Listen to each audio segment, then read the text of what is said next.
Hello, मैं फरजान और हम लोग लगा रहे थे क्लास 12th के लिए न्यूमेरिकल सीरीज में आज जो हमारे पास क्वेश्चन है बहुत ज़्यादा इंपॉर्टेंट है ड्रिफ्ट वेलोसिटी का। और आज का क्वेश्चन है हमारे पास PYQs। तो हम लोग जल्दी से क्वेश्चन को देखते हैं। क्वेश्चन हमारे पास है two conductors made of same materials having equal lengths, कि दो कंडक्टर्स जिनकी मटीरियल सेम है उनकी लेंथ सेम है, but different cross section areas A1 and A2, लेकिन दोनों की क्रॉस सेक्शनल एरियाज डिफरेंट हैं। A1 is greater than A2, जिसमें A1 A2 से ग्रेटर है।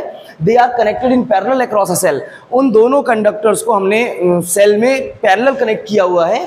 आगे पूछ रहे हैं show that the drift velocities of electron in two conductors are equal. पूछ रहे हैं कि दोनों में जो ड्रिफ्ट वेलोसिटीज हैं वो इक्वल रहने वाली हैं। तो हमें बिल्कुल बेसिक बातें याद रखनी है कि हमारे पास दो कंडक्टर जिनकी लेंथ सेम है, मटेरियल सेम है, एरिया डिफरेंट है। तो हमारे पास यहाँ पर फॉर्मूला लगने वाला है। एक ये जो जरूरी चीज इन्होंने दी है हमें यहाँ पर, उसको आपको बिल्कुल ध्यान में रखना है कि they are connected in parallel across a cell. जब कोई भी कंडक्टर अलग अलग कंडक्टर्स को पैरेलल अटैच किया जाएगा तो पैरेलल अटैच करने पर उनका पोटेंशियल सेम होता है। हमें चीज ध्यान रखनी है, पैरेलल अटैच करेंगे तो पोटेंशियल सेम होगा, सीरीज में अटैच करेंगे तो उनका करंट सेम होगी। तो हम जल्दी से कैलकुलेट करते हैं कि show that the drift velocities of both equal, दोनों की ड्रिफ्ट वेलोसिटीज इक्वल है। तो हमें क्वेश्चन में जैसे कि दिया है उसके हिसाब से हम जल्दी से अपना जो क्वेश्चन है उसको सॉल्व करेंगे।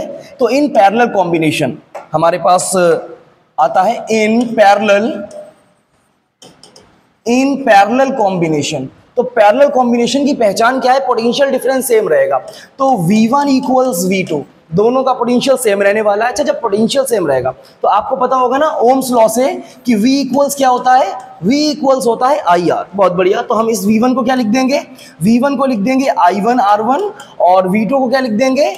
I2 और R2, क्योंकि पोटेंशियल सेम है दोनों का, तो हमने V1 को V2 के इक्वल्स लेके रखा है। अच्छा, लेकिन हमें ड्रिफ्ट वेलोसिटी का रेशो चाहिए। हमारे पास करंट और रेजिस्टेंस आ रही है अभी, तो हमारे पास एक और फार्मूला था करंट का। आपको लास्ट डेरिवेशन में, आपने लास्ट न्यूमेरिकल में देखा था I इक्वल्स टू NEA/VD, ये रिलेशन है हमारे पास। तो जब हम I1 की जगह लिखेंगे तो हमारे पास I1 की जगह क्या हो जाएगा? NEA1 और VD1। ये करंट की जगह N नंबर डेंसिटी सेम रहेगी, E जो है हमारे पास चार्ज का मैग्नीट्यूड है वो भी सेम रहेगा, एरिया चेंज हो रहा है और हमारे पास ड्रिफ्ट वेलोसिटी चेंज हो रही है।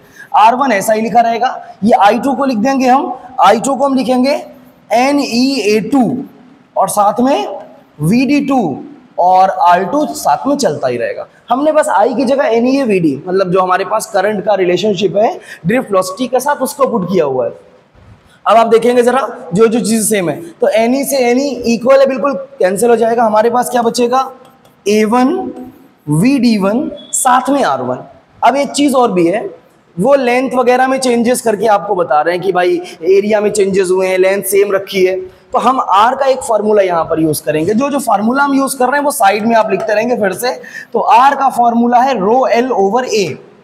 अब हम R1 के लिए जब लिखेंगे तो हमारे पास हो जाएगा ρL ओवर एरिया, पहले वाले का एरिया है A1, इक्वल्स लगाइए, A2 रहेगा, VD2 रहेगा, R2 क्या लिख देंगे? ρL/A2। अच्छा, हमने L1 L2 क्यों नहीं रखा? क्योंकि वो कह रहे हैं कि दोनों कंडक्टर की लेंथ सेम है, एरिया डिफरेंट है।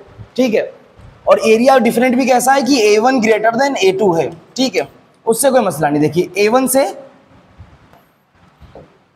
A1 से हमारे पास A1 से A1 कैंसिल, A2 से A2 कैंसिल, L से L कैंसिल, रो से रो कैंसिल, सारे कांस्टेंट कैंसिल हो जाएंगे।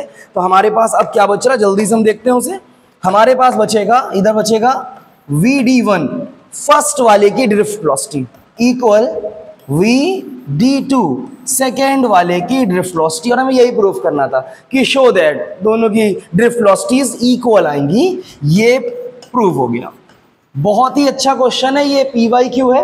और ऐसे ही क्वेश्चन आपको एग्जाम्स में देखने को मिलते हैं, छोटे छोटे से बिल्कुल। तो बहुत ही आसान क्वेश्चन था। ये कह रहे थे आपसे कि आपके पास एक कंडक्टर है, दो कंडक्टर जिनकी लेंथ सेम है, एरिया डिफरेंट है, आपने उनको पैरेलल में कनेक्ट किया। तो आपको ये चीज याद रखनी है कि बस पैरेलल कॉम्बिनेशन में दोनों का पोटेंशियल सेम रहेगा।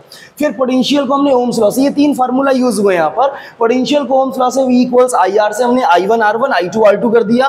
फिर I की वैल्यू को हटाएंगे हम उसको तो ड्रिफ्ट वेलोसिटी लाएंगे तो आई की वैल्यू के प्लेस पर NEAVD लिख दिया। अब एरिया और ड्रिफ्ट वेलोसिटी डिफरेंट होगी।